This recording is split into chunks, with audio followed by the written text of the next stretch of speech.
พระรัตนตรัยแก้วเจ้าสามประการน้อมเอาคุณพระพุทธเจ้าคุณพระธรรมเจ้าคุณพระสังฆเจ้า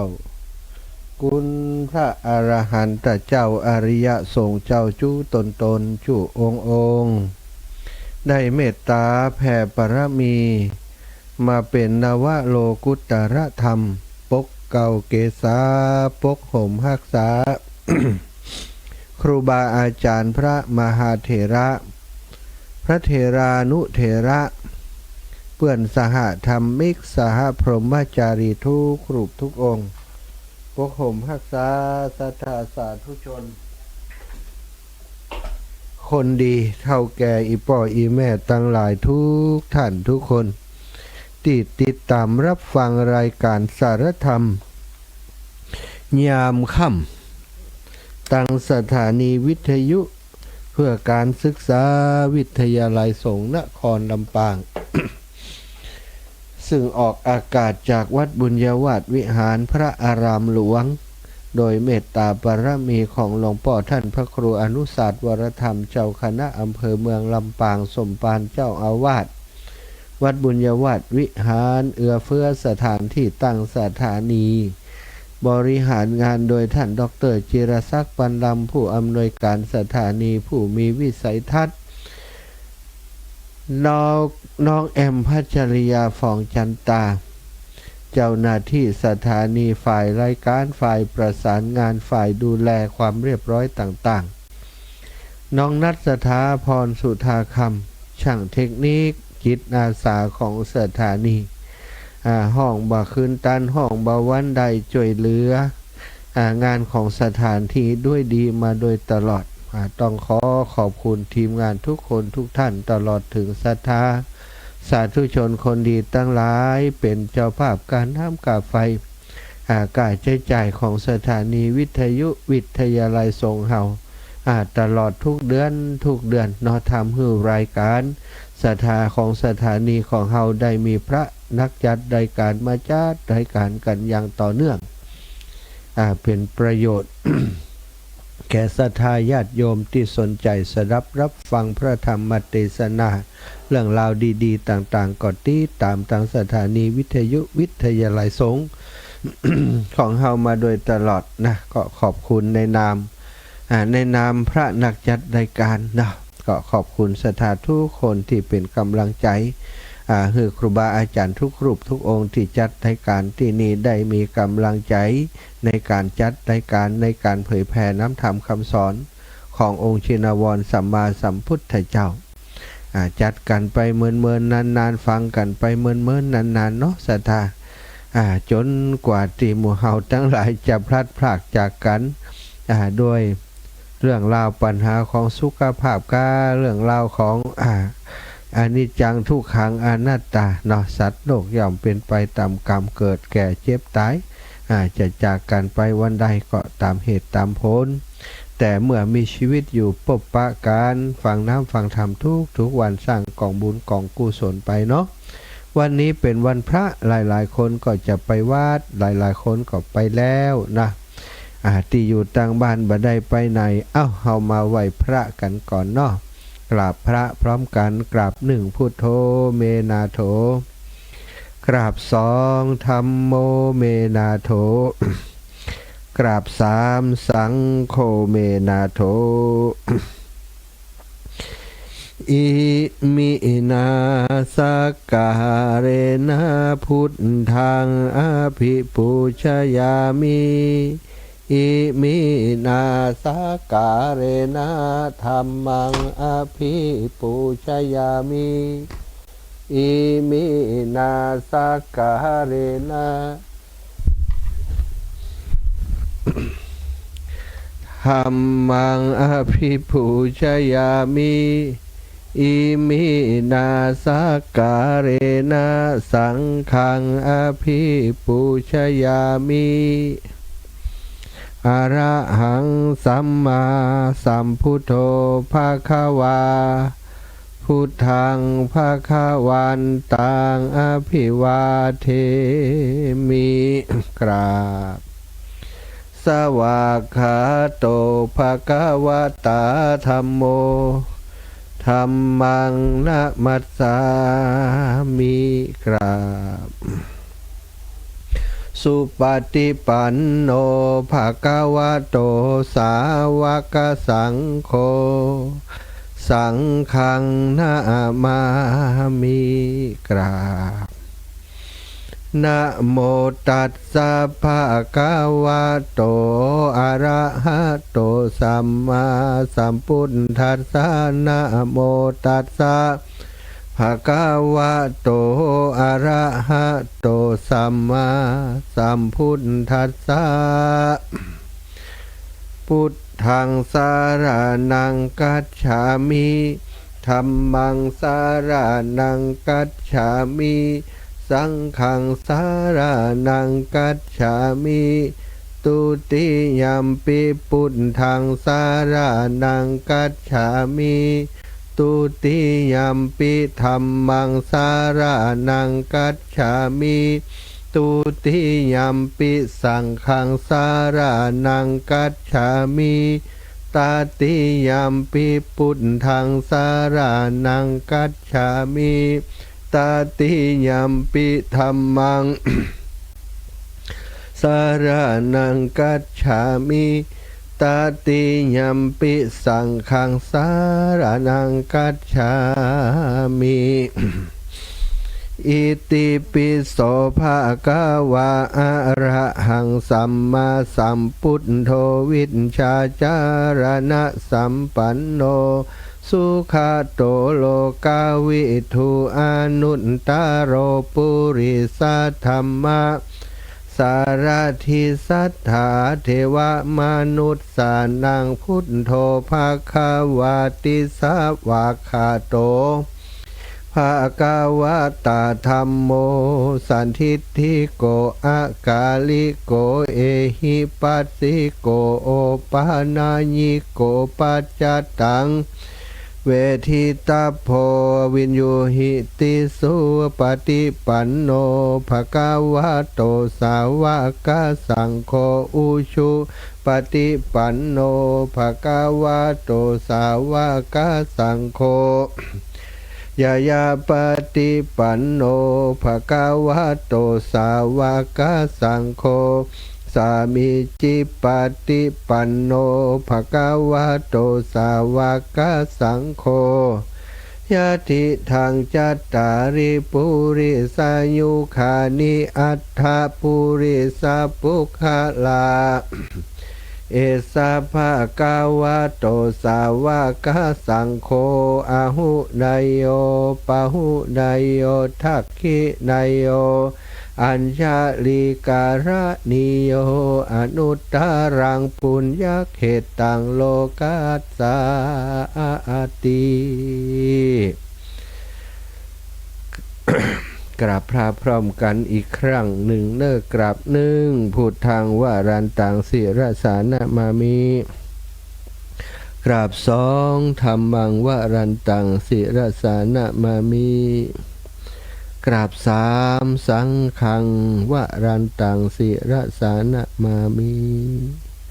อ้าวไหวพระนบธรรมทำวัดเย็นเรียบร้อยแล้วเนาะศรัทธาญาติโยมทั้งหลายต่อไป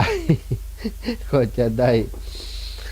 สนทนาสาระธรรมยามค่ำเรื่องราวอันเป็นสาระเรื่องราวอันเป็นประโยชน์ในการปำเพ็ญของหมู่เฮาทั้งหลายนะสาระในชีวิตของเฮามักจะอู้กันบ่มีสาระบ่มีประโยชน์ใจชีวิตไปวันๆ สาระธรรมก็คือมาทำเอาธรรมะที่มันเป็นสาระที่จะมีประโยชน์ต่อชีวิตของเฮาอาจจะได้บ่อยู่ไปวันๆโดยเสียเปล่าเนาะเปล่าประโยชน์หายใจเข้าหายใจออกนะสตาหายใจบ่ได้เสียดายเนาะก็มาสร้างกองบุญกองกุศลด้วยการอาบน้ำฟังธรรมการเทศธรรมการฟังธรรมเป็นสิ่งหนึ่งที่เป็นเรียกว่ากองแห่งบุญ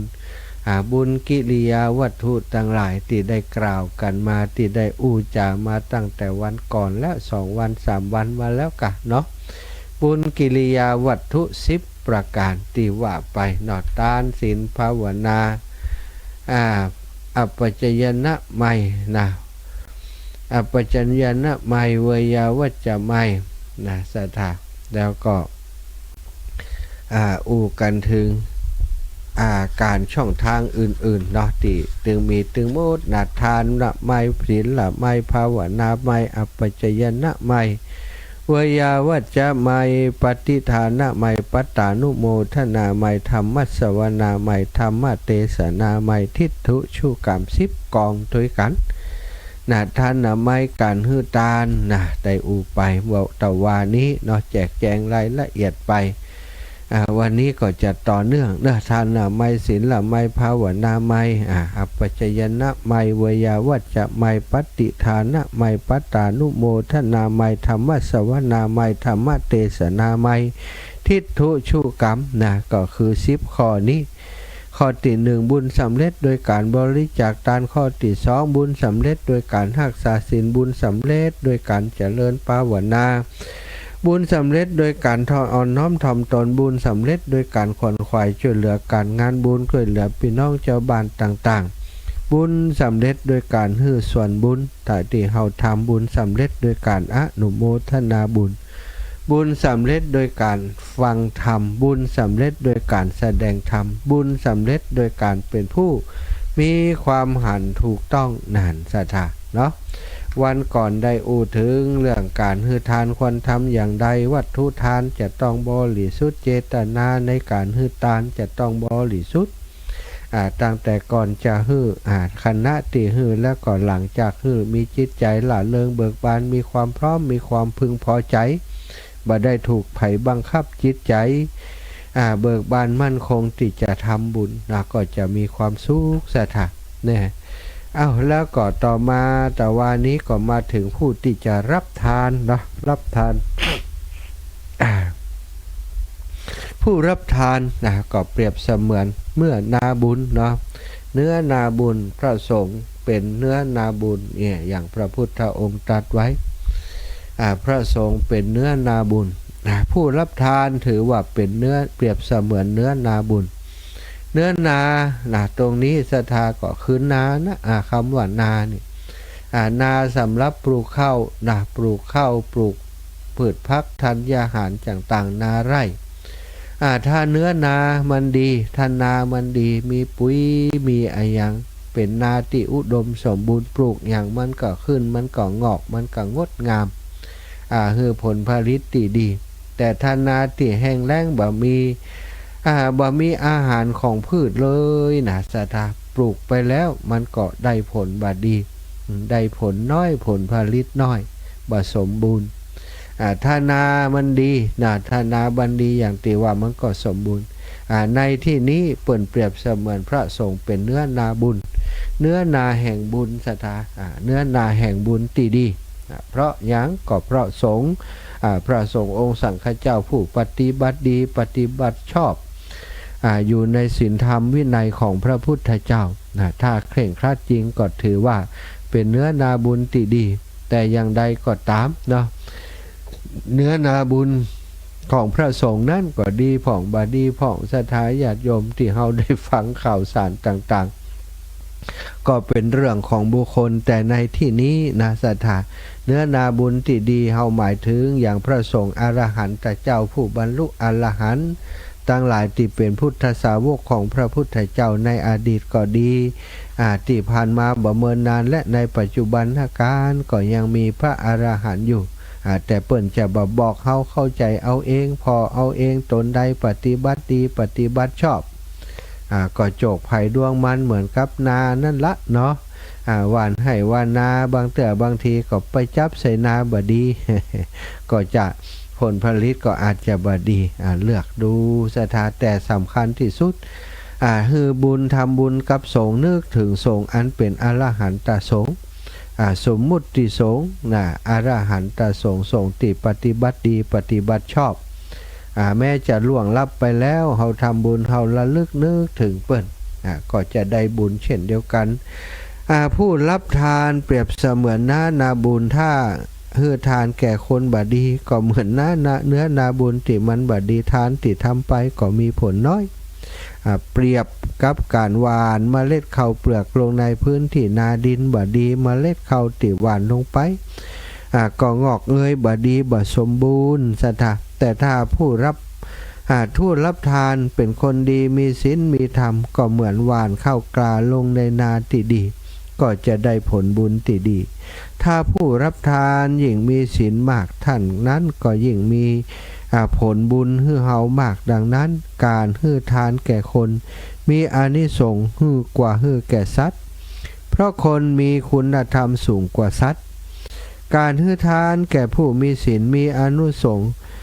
กว่าการฮือทานแก่ผู้ที่บ่มีศีลฮือทานแก่พระสงฆ์มีอานิสงส์มากกว่าฮือทานแก่คนมีศีลทั่วไปฮือทานแก่พระพุทธเจ้ามีอานิสงส์มากที่สุดแต่พระพุทธเจ้าก็ทรงสอนไว้ว่าฮือสังฆทานคือทานแก่หมู่สงฆ์มีอานิสงส์มากกว่าการฮือทานแก่พระองค์เสียอีกดังนั้นการถวายสังฆทานจะมีอานิสงส์มากที่สุดในการฮือทานแก่บุคคลทั้งหลายแล้วก็วิหารทานคือการที่บุคคลสร้างวิหารถวายทรงผู้มาจากจตุรทิศก็มีผลมากที่สุดมากกว่าสังฆทานและมากกว่าทานใดๆทั้งปวงมาในเวลามะสูตรศรัทธาในเรื่องนี้ทรัพย์ปุริสทานของคนดีทีนี้มาดูว่าทานของคนดีเปิ่นมีอย่างใดคนดีที่เปิ่นฮือทานเนี่ยนะทรัพย์ปุริสทานของคนดีพระพุทธเจ้าทรงสอนไว้ว่าทานของคนดีนี้มีอยู่5อย่างคือ1ฮือทานด้วยความศรัทธาข้อ2ฮือทานด้วยความเคารพเนี่ยข้อ3ฮือทานตามการข้อ4ฮือทาน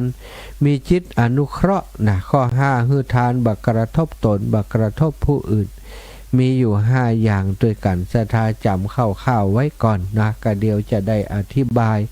ว่ามันเป็นอย่างไร5ข้อมันแตกต่างกันอย่างไร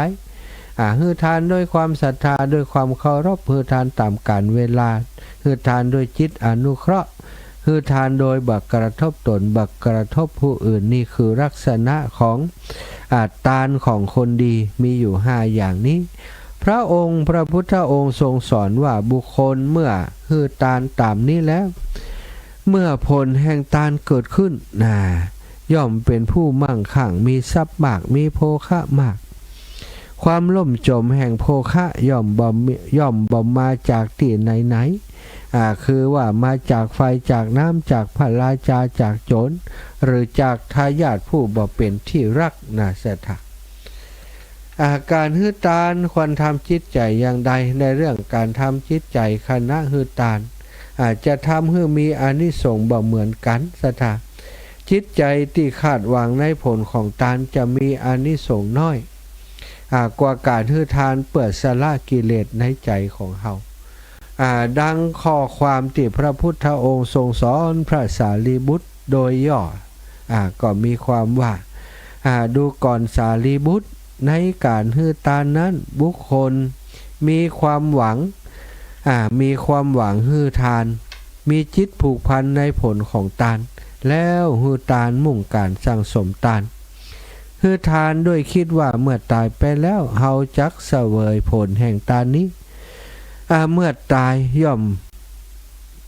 ายไปย่อมจะเข้าถึงความเป็นสหายของเทวดาชั้นจาตุมหาราชาก็คือเทวดาชั้นที่1ส่วนคำว่าเป็นสหายศรัทธาก็หมายความว่าจะได้เกิดในภพภูมินั้นไม่จะได้เกิดไปเป็นเซี่ยวเพื่อนนะ อยู่ในภพภูมิเดียวกันนี่ถ้าฮือทานโดยความคิดว่าการฮือทานเป็นการกระทำดีทำดีเมื่อตายไปย่อมเข้าถึงความเป็นสหายของเทวดาชั้นดาวดึงส์เทวดาชั้นที่2ที่พระอินทร์อยู่ถ้าฮือทานโดยความคิดว่าบิดามารดาปู่ย่าตายาย เคยทำเคยทำแก่เฮามาเคยทำมาแบบนี้เฮาก็ควรทำแบบที่ปู่ย่าตายายทำบ่ฮื้อได้เสียวัฒนธรรมประเพณีอันดีที่บรรพบุรุษสั่งสมมาก็เป็นผู้ฮื้อตานอย่างนี้เขาเมื่อตายไปย่อมเข้าถึงความเป็นสหายของเทวดาชั้นยามาคือชั้นที่3ตะกี้นะศรัทธาจำดีๆนะฮื้อทานโดยหวังว่าตานนี้นะตานนี้จะโคจงเป็นตานของเฮาเมื่อเฮาตายไปเฮาจะได้ผลเสวยผลแห่งตานนี้ได้ผลก็ได้ผลจะได้ไปเกิดชั้นที่1นะคิดแหมใหม่คนที่2คิดว่าฮือตานเพื่อเป็นการกระทำดีเมื่อตายไปนะก็เพื่อเป็นการกระทำดีบ่ได้คิดหวังให้ผลทานเป็นอย่างโน้นอย่างนี้นะเพียงแต่ว่าทำโดยคิดว่าทานนี่เป็นการทำดีเป็นความดีเลยทำไปนี่อยากก็ได้โดยบ่หวังผลอย่างศรัทธาทำไปเพราะรู้ว่าทานนี่เป็นสิ่งดีประเภทที่2คนที่2นี้จะได้เป็นเพื่อนกับเทวดาสหายกับเทวดาอยู่ชั้นดาวดึงพิเศษขึ้นมาแหมคิดว่าโอ้บิดามารดาปู่ย่าตายายเคยทำมาเขาก็ควรทำบ่ให้เสียประเพณีอันนี้ขึ้นไปแหมจันเป็นเทวดาชั้นยามาแต่ถ้าคือโดยความคิดว่าเฮาหุงหากินได้แต่สมณะชีพราหมณ์หรือว่าพราหมณ์ตั้งหลายเหล่านั้นหุงหากินมาได้นะเฮาหุงหากินได้จะบ่ฮื้อทานแก่สมณะหรือพราหมณ์ผู้บ่หุงหากินย่อมเป็นการบ่สมควรเมื่อตายไปคนอย่างนี้ย่อมเข้าถึงความเป็นสหายของเทวดาชั้นดุสิตในชั้นที่4ชั้นที่1จตุมหาราชาชั้นที่2ดุสิตชั้นที่3ยามาชั้นที่4ชั้นดุสิตสถาแต่ว่าถ้าฮื้อทานด้วยความคิดว่าเฮาจะเป็นผู้ฮื้อทานเช่นเดียวกับฤาษีตั้งหลายแต่การก่อนซึ่งได้ปาการบูชามหายันเมื่อตายไปเขาย่อมเข้าถึงความเป็นสหายของเทวดาชั้นนิมมานดีชั้นที่5ถ้าฮื้อทานโดยความคิดว่าเมื่อเฮาฮื้อทานอย่างนี้แล้วจิตของเฮาจะเกิดความเลื่อมใสจะเกิดความปลื้มใจสมนัสอย่างนี้เมื่อตายไปย่อมเข้าถึงความเป็นสหายของเทวดาชั้นปรามะนิมมิตสวัสดีคำตอบคือการเลือกที่จะฮื้อทานมีความผิดหรือไม่สตาข้อต่อไปพระพุทธองค์ทรงสรรเสริญการพิจารณาเลือกเฟ้นการฮื้อทานได้ประดุจเลือกที่จะหว่านเมล็ดในเข้าในนาที่ดีทรงแนะนำว่าการฮื้อทานแก่สมณพราหมณ์ผู้มีศีลสมบูรณ์ย่อมจะมีผลมากมีอานิสงส์มากดังนั้นเราจะเลือกฮื้อทานได้ทุกอย่างบอกว่าจะเป็นสิ่งของเวลาที่เหมาะสมสถานการณ์บุคคลและอื่นๆที่เราคิดว่าจะเป็นสิ่งที่ดีฮื้อทานแล้วตั้งจิตอธิษฐานเป็นการกระทำที่ถูกหรือไม่มีคนถามอยู่การตั้งจิตอธิษฐานโดยทั่วไปแท้จริงแล้วสถาแบ่งเป็น2อย่างแรกก็คือการตั้งความปรารถนาในสิ่งที่ต้องการอันนี้คือต้องการตั้งความปรารถนาอีกแบบก็คือตั้งอธิษฐานจิตเป็นอธิษฐานปารมีตั้งใจแน่วแน่จะกระทำความดีต่อไปนี่มี2ความหมาย2อย่างในเรื่องของการตั้งความปรารถนาพระองค์ทรงสอนไว้ว่าการฮื้อทานแล้วตั้งความปรารถนาว่าเมื่อตายขอให้เป็นเศรษฐีเป็นกษัตริย์เป็นเทวดาชั้นต่างๆสิ่งที่ขอย่อมเป็นไปได้ถ้ามีศีลประกอบด้วยการตั้งความปรารถนาแบบนี้ยังบ่ถือว่าดีพร้อมพระพุทธองค์ยังบ่สรรเสริญทรงสอนว่าสิ่งปรารถนาสูงสุดคือควรขอที่ควรขอคือขอการพ้นทุกข์หรือว่าขอไปสู่พระนิพพานอันนี้คือถ้าจะขอ สำหรับการอธิษฐานจิตที่จะทำดีต่อไปนั้นในอดีตชาติเองพระพุทธเจ้าเองก็ตั้งจิตอธิษฐานว่าจะเป็นพระพุทธเจ้าเพื่อจะนำสัตว์โลกให้พ้นจากทุกข์เป็นจำนวนมากและพระสาวกก็ตั้งอธิษฐานเพื่อจะเป็นสาวกเป็นเอตทัคคะในด้านต่างๆเพื่อตนเองพ้นทุกข์โดยและเพื่อจะช่วยคนอื่นโดยเป็นการตั้งสัจจะอย่างหนึ่งในรูปแบบที่ตนต้องการการตั้งจิตอธิษฐานแบบนี้ศรัทธาเป็นการบอกถึงความตั้งใจแน่วแน่ที่จะกระทำความดีต่อไปถือเป็นอธิษฐานปารมีบ่ใช่การหวังผลในตานแต่เป็นการหวังในเหตุเพื่อที่จะทำดีต่อไปนี่พิจารณาดูให้เข้าใจตรงนี้ส่วนการตั้งความปรารถนาเช่นปรารถนาสวรรค์ก็จะมีโอกาสได้ตามนั้นถ้ามีศีลแต่ถ้าเป็นการหวังผลดังนั้นจะมีอานิสงส์น้อยกว่าผู้ที่บ่หวังผลใดๆในการฮือตานศรัทธาส่วนการตั้งความปรารถนาถึงพระนิพพานอันนี้เป็นการตั้งความปรารถนาที่จะพ้นทุกข์พระนิพพานเป็นภาวะที่บ่มีอะไรอย่างเลยนอกจากความพ้นทุกข์ทางพระถือว่าบ่เป็นการหวังผลและเป็นสิ่งที่ควรทำศรัทธาเนาะอันนี้ก็ถึงเรื่องของลักษณะของตานการฮื้อตานต่างๆสัพปุริสตานของสัตตบุรุษมี5อย่างที่ไปตะกี้ฮื้อตานด้วยความศรัทธาอันนี้สำคัญศรัทธาถ้าฮื้อทานไปหารเขาฮู้น่ะเปิ่นฮื้อทานเปิ่นมาสมมุติว่าเปิ่นมาแห่ชัดกาแห่จ่อฟ้าเนาะที่เปิ่นประดิษฐ์ในวิหารในอะไรอย่างต่างๆเนี่ยศรัทธาจ่อฟ้าเอกชัดเอกที่เปิ่นจังแห่กันเนาะแห่ลูกนิมิตเนี่ยเพื่อจะให้ศรัทธาได้มีโอกาสร่วมบุญเป็นเจ้าภาพโดยบางคนบ่อยากจะฮื้อบ่มีศรัทธาแต่ว่าเปิ่นมาหามาจุดมาจำบ้านตำจองแล้วก็คนอื่นก็ใส่เท้าบ่ใส่อายเขาสวัสดจกตังมาโจ่งฮื้อฮื้อด้วยความบัดเต็มใจแต่ถ้าบ่ฮื้อกว่าอายเขาเนาะคืออยากจะฮื้อเขาไปเร็วๆศรัทธาก็ฮื้อด้วยความบ่พอใจอันนี้เรียกว่าบ่มีศรัทธาปัจจัยหรือว่าสตางค์ที่ฮื้อไปมันจะได้บุญก็ได้แต่มันได้บ่นักได้น้อยๆเนาะแต่ว่าหันเปิ่นมาผู้ข้ามีตังค์ตะเอียเนื้อดีใจอีแม่อีป่อมาถึงบ้านถึงจองเอาบุญมาฮื้อผู้ข้ามีตังค์สาวเดียวหรือว่า10 บาทก็ได้ย่อใส่หัวขอฮื้อตานนี้ผลบุญของข้าพระเจ้าติดตานนี้คือข้าพระเจ้าได้พ้นจากความทุกข์ความยากโดยเตอะเนาะได้หันธรรมพระพุทธเจ้าได้พ้นทุกข์อีนะอธิษฐานไปอย่างนี้เอาใส่ไปเอาจอมไปสตังค์อาจจะน้อยกว่าใบซาวหรือว่าใบร้อยที่คนอีกคนหนึ่งที่ฮื้อโดยบ่มีความศรัทธาฮื้อไปของเฮา5 บาท10 บาทกลายเป็นมีผลมีอานิสงส์มากศรัทธาอันนี้อยู่ที่การมีศรัทธาเป็นที่ตั้งก่อนแล้วก็สัตตบุรุษเปิ่นจะฮื้อทานด้วยความเคารพการลักษณะการฮื้อทานโดยความเคารพก็คือการมีความนอบน้อมอ่อนน้อมถ่อมตัว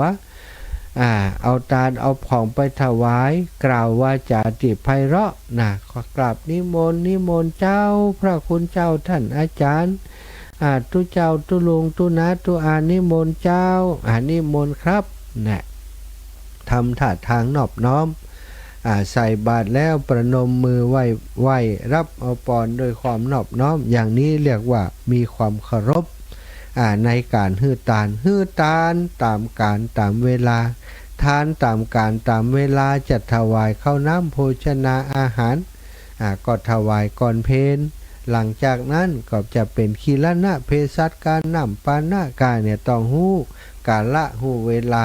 การละทานอีกอย่างหนึ่งก็ยังกฐินทานทานตามการออกพรรษาแล้ว1 เดือนผ้าป่ากากฐินกาการทำสังฆกรรมต่างๆฝังลูกนิมิตกาอย่างพวกนี้ถือว่าเป็นทานที่เปิ่นทำกันตามการตามเวลาตามโอกาสที่เหมาะสม อย่างที่สี่ฮื้อตานโดยจิตใจที่อนุเคราะห์สงเคราะห์ปรารถนาที่จะสงเคราะห์อนุเคราะห์ช่วยเหลือผู้อื่นจึงได้ฮื้อตานอันนี้ก็สำคัญสัตบุรุษเปิ่นจะต้องมีจิตใจแบบนี้ถึงฮื้อตานฮื้อตานบักกระทบตนบักกระทบผู้อื่นบักกระทบตนอย่างใดศรัทธาฮื้อไปแล้วตัวเองจะต้องบัดเดือดร้อนศรัทธามีต่ออันนะอุตสาห์ฮื้อตานไปแล้วตัวเองต้องไปตากตำไปเสาะไปหามาเพื่อจะกินเพื่อจะบริโภคที่มีอยู่เอาฮื้อตานไปเหียฮื้อนักลำไปกระทบแก่ตนนี่กระทบแก่ตนแล้วก็กระทบต่อผู้อื่นก็ผู้อื่นในที่นี้ก็อาจจะเป็นครอบครัวลูกหลานญาติกาวงวานเข้ามีเพียงพอสำหรับคนในครอบครัวเอาไปใส่บาตรเหี่ยโมดเนี่ยมันก็เดือดร้อนคนในครอบครัวบ่ได้กินบ่ได้ไว้นี่อันนี้ลักษณะการกระทบตนผู้และกระทบผู้อื่นสัตบุรุษผู้มีความรู้ผู้เป็นสัตบุรุษจะต้องบ่ฮื้อตานในลักษณะกระทบตนกระทบผู้อื่นอันนี้เป็นเรื่องสำคัญสถานเนาะลักษณะการฮื้อตาน1ตานต้องบริสุทธิ์2ผู้รับต้องเป็นผู้มีศีลเป็นผู้ที่เหมาะสมแก่ทานเรียกว่าเนื้อนาบุญการฮื้อตานต้องฮู้การฮู้เวลาต้องฮื้อตานด้วยศรัทธาฮื้อตานด้วยความเคารพฮื้อตานตามกาลเวลาฮื้อตานโดยจิตใจอนุเคราะห์เมตตาฮื้อทานบักกระทบตนบักกระทบผู้อื่นนี่ก็คือลักษณะ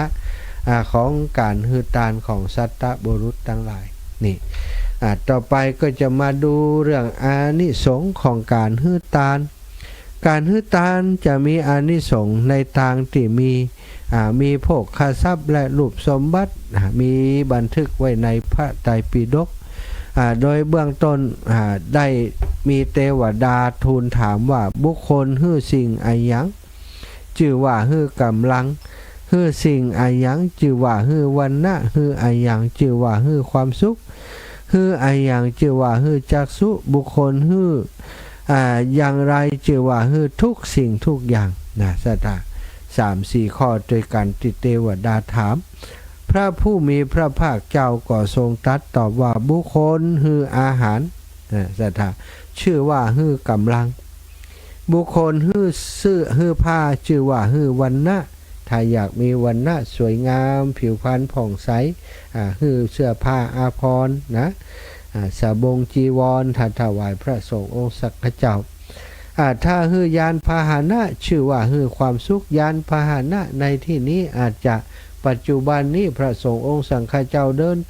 ทางเป็นเจ้าภาพการเดินทางอย่างอีเป็นต้นเนาะหรือว่าคนติหล่ำติโรยซื้อรถซื้อลาถวายไว้กับวัดกับวาพระสงฆ์องค์สังฆเจ้าได้ใจในการแสวงบุญได้ใจในการไปเทศน์ไปสอนศรัทธาญาติโยม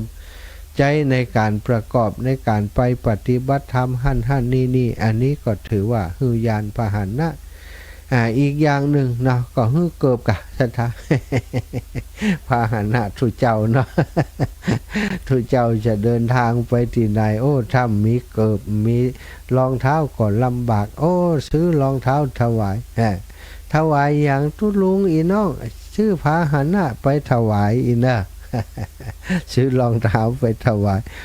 ชื่อว่าฮื้อความสุขฮื้อพาหนะชื่อว่าฮื้อความสุขฮื้อประทีปโคมไฟชื่อว่าฮื้อจักษุและผู้ที่ฮื้อติภาคพาอาศัยชื่อว่าฮื้อทุกอย่างศรัทธาอันนี้ฮื้อติภาคที่อาศัยชื่อว่าฮื้อทุกอย่างเพราะอะไรเพราะว่าฮื้อติภาคมันก็จะย้อนไปถึงข้อที่1ฮื้ออาหารตัวซื้อเสื้อผ้าติตัวฮื้อยานพาหนะฮื้อประทีปโคมไฟตัวมีอยู่ในติภาคทั้งหมดชื่อว่าฮื้อติภาคชื่อว่าฮื้อทุกอย่างสร้างกุฏิถวายพระสงฆ์องค์สังฆเจ้าศาลาโบสถ์วิหารต่างๆอันนี้เรียกว่าฮื้อที่อยู่อาศัยศรัทธาส่วนผู้ที่พร่ำสอนธรรมชื่อว่าเป็นผู้ฮื้ออมฤตธรรมนี่การเทศน์ธรรมการสอนธรรมการฟังธรรมมีประโยชน์อย่างนี้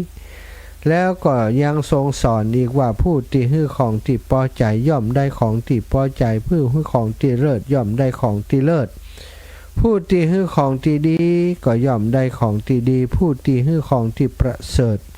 ย่อมเข้าถึงสถานะที่ประเสริฐนรชนใดคนดีคนใดฮื้อของที่เลิศฮื้อของที่ดีฮื้อของที่ประเสริฐนรชนนั้นจะบังเกิดในที่ใดๆย่อมมีอายุยืนมียศนั่นศรัทธาญาติโยมอยากจะมีอายุยืนมียศนะศรัทธาก็ต้องฮื้อทานแบบนี้ฮื้อทานที่ดีที่ทานที่เลิศเนาะพระพุทธองค์ทรงแสดงอานิสงส์ของทานไว้5อย่างคือฮื้อทานย่อมเป็นที่ผู้คือทานย่อมเป็นที่รักชอบใจของชนหมู่มากสัตตบุรุษผู้สงบย่อมคบหาผู้ที่มักฮื้อทานกิตติทรัพย์ของอันงามของฮื้อผู้ฮื้อทานย่อมขจรไปไกลผู้ฮื้อทานย่อมบ่ห่างเหินจากธรรมของคฤหัสถ์ผู้ฮื้อทานเมื่อตายไปแล้วย่อมเข้าถึงสุคติโลกสวรรค์นี่มาในทานานิสังสสูตรนะศรัทธาพระพุทธองค์ยังทรงสอนต่อว่าผู้ที่ฮื้อทานจะเป็นผู้มั่งคั่งมีทรัพย์มากมีโภคะมากและยังพิเศษอีกว่าผู้ฮื้อทานโดยศรัทธาจะเป็นผู้มีรูปงามน่าดูน่าผอน่าชมน่าเลื่อมใสประกอบไปโดยผิวพรรณที่งดงามผู้ที่ฮื้อทานด้วยความเคารพจะเป็นผู้มีบุตรมีภรรยาทาสหรือว่าคนใช้คนงานเป็นผู้ที่เชื่อฟังที่เคารพนับถือเชื่อฟังตนนี่ศรัทธาถ้าเฮาเคารพในทานเฮาก็จะได้มีลูกมีเมียทาสบริวารที่เคารพเฮาผู้ฮื้อทานตามเวลาที่เหมาะสมสมควรฮื้อย่อมได้ผลแห่งทานเสมอ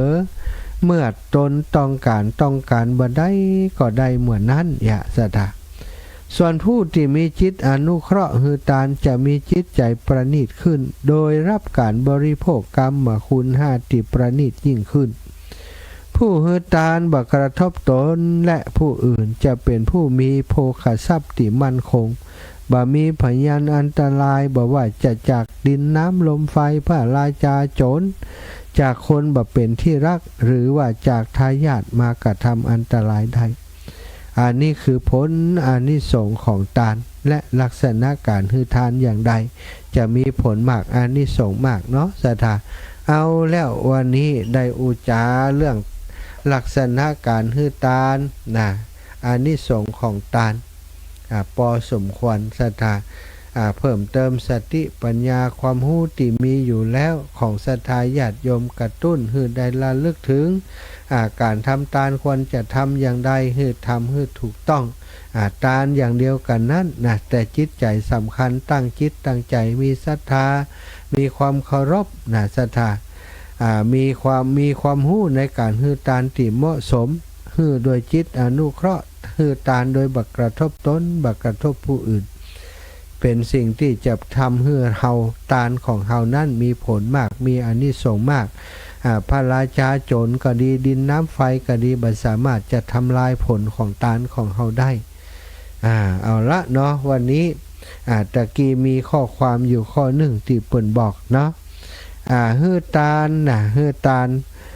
ฮื้อนรชนใดฮื้อทานที่เลิศย่อมได้ของที่เลิศนรชนใดนั้นจะบังเกิดในที่ใดๆก็มีอายุยืนผู้ที่ฮื้อประทีปโคมไฟชื่อว่าเป็นผู้ฮื้อจักษุศรัทธานี่ตอนนี้เฮาจะฮื้อประทีปโคมไฟเฮาจะร่วมบุญในการหล่อเทียนพรรษากับครูบาอาจารย์ที่วัดแม่ห้องไคร้ในวันที่21ที่จะถึงนี้ศรัทธาอีพ่ออีแม่ทั้งหลายมีหลายคนหลายท่าน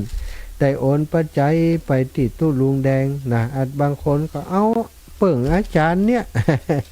อีมันง่ายดีบอกอย่างใดก็บ่ยอมมานี่ก็เป็นหยังมานี่ก็ช่วยอนุเคราะห์สงเคราะห์โดยการเป็นสะพานบุญส่งต่อไปให้กับตู้ลุงต่อไปแหมเนาะก็มีหลายคนหลายท่านทยอยอ่านไปทีละวันก็แล้วกันวันละน้อยวันละน้อยเนาะวันนี้ก็มีนายฉลวยบรรพตก็นายฉลวยบรรพตนางเจียมใจบรรพตนายฉัตรวัฒน์บรรพตนางสาวนัทธิดาบรรพต445ตำบลทุ่งควายกินอำเภอก ลงจังหวัดระยองระยองมาได้อย่างไรนี่ หอมมาถ้าจะ100 บาทนะถ้านงศักดิ์เสนานันตาวรินทรเสนันตานัดดนัยเสนันตานัดนิชาเสนันตานางจันสมจันตะวงศ์อันนี้จากตำบลชุมพูเมืองลำปางร่วมบุญมาเปิ่นเขียนไว้หมดปียังปีเถาะปียังก็เขียนได้นี้เนาะก็ขออนุโมทนาบุญตัวเนอขอบคุณศรัทธาที่เปิ่นทยอยกันห้อมมาเนาะอันนี้ก็จะเก็บใส่ในถุงเก็บใส่ในถุงในกระเป๋าไว้แล้วก็จะเอาไปถวายตุลุงนะเป็นตอนที่วันที่หล่อเตียนเนาะแต่ว่าอาตมาไปก่อนวันหล่อเตียนนะก็จะเอาปัจจัยเนี้ยถวายก่อนเลยในวันที่หล่อเตียนนั้นนะขอบคุณทุกคนทุกท่านศรัทธาเขาขอดูลายหน่อยเนาะบางคนเปิ่นตักมาเปิ่นส่งมาตั้งลายแต่คืนก็บ่ได้อ่านของโยมโยมน้องอันสมจิตอินทรวิจิตรกรรมเปิ่นส่งมาตั้งลายแต่คืนทุกปีอ่านจิมโหทุกปีออกรายการไปกาลังหันเนาะเลยบ่ได้อ่านฮื้อกรรมมีร้อยตรีหญิงอาริยาเนะเปิ่นติดต่อมาก็จะถวายร่วมบุญตานเตียนตยต้องขอบคุณล่วงหน้าไว้ก่อนเลยเนาะเปิ่นติดต่อมาขอเลขบัญชีขออะไรอย่างมาเรียบร้อยแล้วมีไขบอกมานี่เนาะเพิ่มเติมมาลัดดาแก้วบุญเรืองนายประสงค์แก้วบุญเรือง2 แผ่น40 บาทบันฟ่อนลัดดาแก้วบุญเรืองทำบุญไปหาป่อกองคำแม่ล่อนแก้วบุญเรืองบันฟ่อน100 บาทแม่จันฟองฟูชื่นทำบุญหลอดเตียน5 แผ่น100 บาทบันสำเภาสาธุอนุโมทนาบุญเนอะลาวิมาลาน้อมกราบสาธุขอกราบไหว้สาอาจารย์อยากนิมนต์ท่านมาบ้านม่อนหินแก้วเพื่อจะได้ร่วมทำบุญหลอดเตียนหายไปเมินล่ะลาวิมาลานี่เดี๋ยวจะไปแอวสักวันเนอะเดี๋ยวถ้าจะไปวันใดจะประกาศเนาะวันใดดีวันพุธนี่จะไปนางแลจะไปบ้านนางแลเนอะวันพุธบิณฑบาตบ้านนางแลตอนเช้าเนาะตอนเช้าโยมลาวิมาลาเนาะเดี๋ยวก่อยไปเนาะเดี๋ยววันอื่นก็มีเวลาแหมหลายวันน่าจะเป็นอาทิตย์หน้าเนอะน่าจะเป็นอาทิตย์หน้าจะไปบ้านหม่อนหินแก้วแล้วก็ไปแอวหาเมียบ้านวังเป้าเนอะบ้านวังเป้านี่ถ้ามีหลอดเตียนแล้วเปิ่นจังเมียตูมมาแสนอินคำนั่นนะเปิ่นจังหอมไปประจำตื้มเดี๋ยวมาหลักฟังอยู่ฮะนะก้าไม่อยากตูมานี่ดีจะไปกินก๋วยเตี๋ยวสักวันก่อนเนาะขอบคุณศรัทธาทุกคนที่ติดตามทางไลฟ์สดเลยนะโยมน้องเพ็ญศรีโยมน้องเพ็ญศรีปิพิมมาลาแม่สมศรีน้องเพ็ญศรีสุทธะแม่จีรพันธ์โมป้อนะแม่เลนูแม่กาบศรีขันแก้วแม่สีทรเปรมจิตนงรักอุสุกรนี่น้องสาวแห่มคนหนึ่งอยู่บ้านไร่เนาะบ้านห้วยไร่อันนี้ติดตามลำโดยมีงานมาช่วยตลอดเนอะขอบคุณเนอะละแม่เพนกาฟังนะลาวิมาลาอันนี้เป็นสะพานบุญพี่น้อง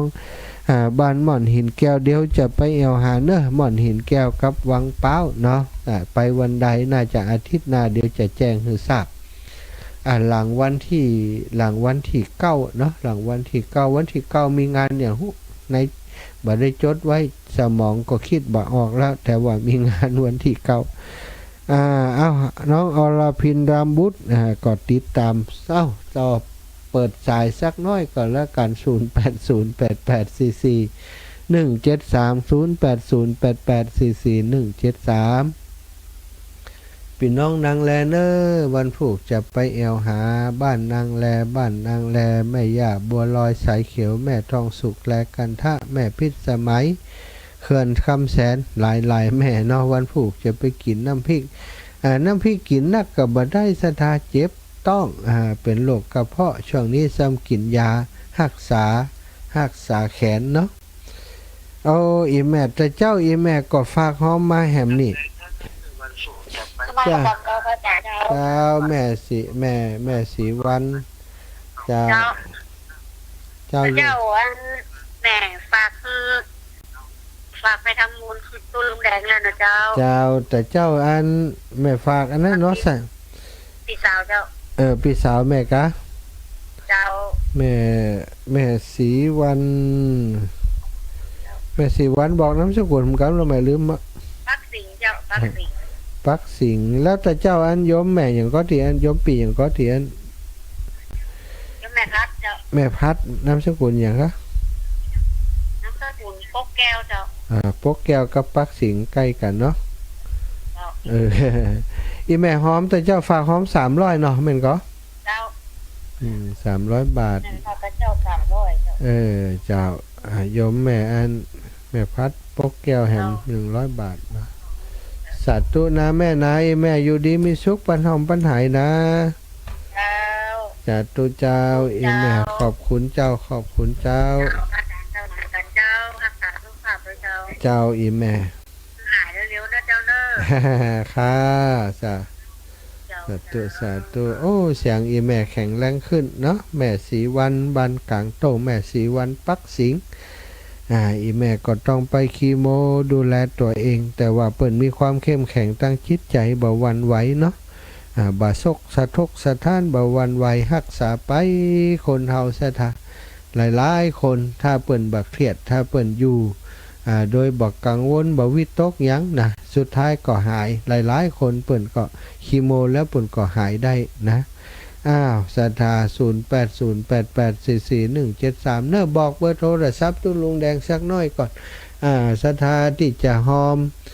เป็นเจ้าภาพโต๊ะจีน 1,000 บาทเป็นเจ้าภาพเตียน500 บาทเป็นเจ้าภาพโซล่าเซลล์500 บาทนะเตียนกับโซล่านี้30 ชุดนะแล้วก็สำหรับตันออก 1,500 บาทนี้มีอยู่15 ชุดศรัทธาโต๊ะจีนมีอยู่30 ชุดเนอะศรัทธาไผ่จะให้หอมอย่างเกาะตามอัธยาศัยหรือว่าจะเป็นเจ้าภาพแผ่นเตียนแผ่นหนึ่งก็ตกอยู่แผ่นละ20 บาทเนาะเป็นเจ้าภาพด้วยกันได้วันนี้บัดถึงเชียงใหม่ลูกเจ้าเชียงใหม่มันโทรมาสักคนนี่ เจ้าเชียงใหม่มาโทรมาทำถึงเชียงใหม่เนาะกุดเตือตั้งเชียงใหม่จะโทรมาวันนี้อาจจะมีการถ่ายทอดหรืออะไรอย่างสักอย่างนี้ตั้งเชียงใหม่บ่ได้โทรมา0808844173ศรัทธาเบอร์โทรตู้ลุงแดง0817964608